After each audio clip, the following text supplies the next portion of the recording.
Today we want to tackle probably one of the bigger challenges of people who take a career break. It is, how do I tell that story? Yeah. And we've heard so many people beat around the bush, be too direct, take too long to tell the story, be too hesitant in telling the story. Well, and I think a big thing that can come through on an interview when you don't know how to tell your story is you look like you're not confident. And reality is you're probably not confident. So a great way to build up your confidence when you go in there is to know your story and be able to tell it well. And so much of it on the foundation is your mindset. Yep. You know, if you don't believe that what you did as a caregiver, as a parent, as a volunteer during the years that you weren't in a traditional work role, if you don't believe those things were important and valuable, then you're never going to convince me, you're never going to convince her or any other hiring manager that they were valuable, that they were important. So you have to kind of make that mindset switch yourself. Yeah. So we have a little script, right? Yep. We have some real good tips of what you should follow to be able to tell that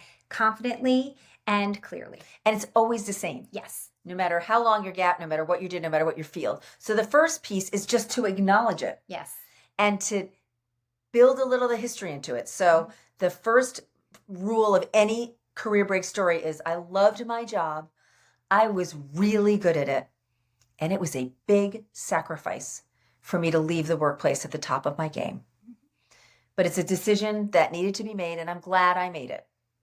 All right. What you're really educating people about is they could probably glean that you were good at your job if they go back far enough on your resume, and they probably can figure out that you enjoyed what you did because you did it for so long. Yeah. But what they don't understand is the sacrifice that we both felt, that you feel when you make the decision to stop working. Yeah, I think that's the one thing that people don't talk about. I think, you know, and yes, is there some privilege in doing that? There definitely is. However, it's valuable work that you're doing in that time and making that choice. And there is something that you are giving up because you're saying yes to something else. And that's the biggest piece, is letting someone know, because I think there's a perception of, great, so you work for 10 years or 8 years or 12 years, you have your baby, and aren't you so lucky you get to go stay home now? But that is not the way the vast majority of women feel when they make that decision. So that's step one. Loved what I did, really great at it. Big sacrifice to leave it, glad I made it. That's kind of the first sentence. And the second piece is talking about what you did during that pause. Exactly, right? So it's during that time I was taking care of my elderly parents or raising my children.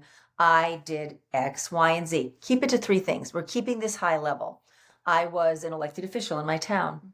I sat on a nonprofit board. I was the treasurer of my school PTO.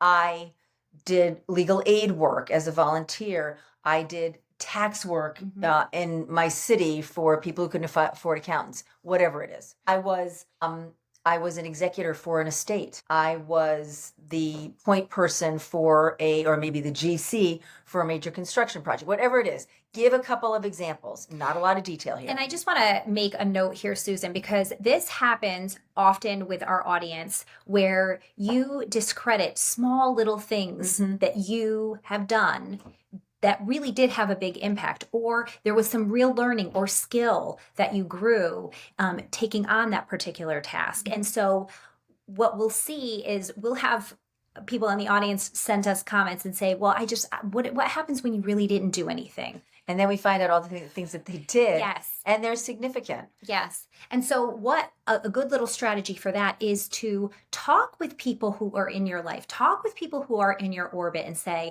I'm mining for skills that I have grown during my career break. Can you remind me of things? Yes. Yeah. Can you remind me of things that I did that have value, or little tasks that I completed? And you will be, shocked, because our students and our audience members that write these comments to us are often shocked that I completely forgot that I did this, and this had so much X, impact. And it has such now the key in this script is, again, high level, general. So that second bullet is, during my time as a caregiver, taking care of my children or my elderly parents or whatever it is, I developed new skills and maintained existing skills in X, Y, and Z, doing whatever you did. And keep it short and sweet. You don't have to get into the weeds here. That's for a later discussion. Okay. And we've talked about this before, but I want to have a little plug for this as well. So those of you who are just in the throes of really still being home and maybe thinking about a distant return or a distant pivot, you should be discerning about where you are volunteering, where you're investing your time. You should be really thinking about what is going to add the most skill growth for me if I take on this volunteer opportunity. So instead of just saying yes to everyone and everything that's coming your way, which we all do, which we all do, stop yourself. You have a new mission now. And this mission is I am looking for volunteer opportunities that are going to grow the skills that I'm going to be able to highlight on my resume or when I'm interviewing. And so I am only taking on projects or stopgap little odd jobs that are going to help me get to that bigger goal that I have for myself. So the third piece is bringing it all together. So the first piece is love my job, really good, sacrifice. Second piece is during that time I did these things and developed these skills. And then the third piece pulls it together.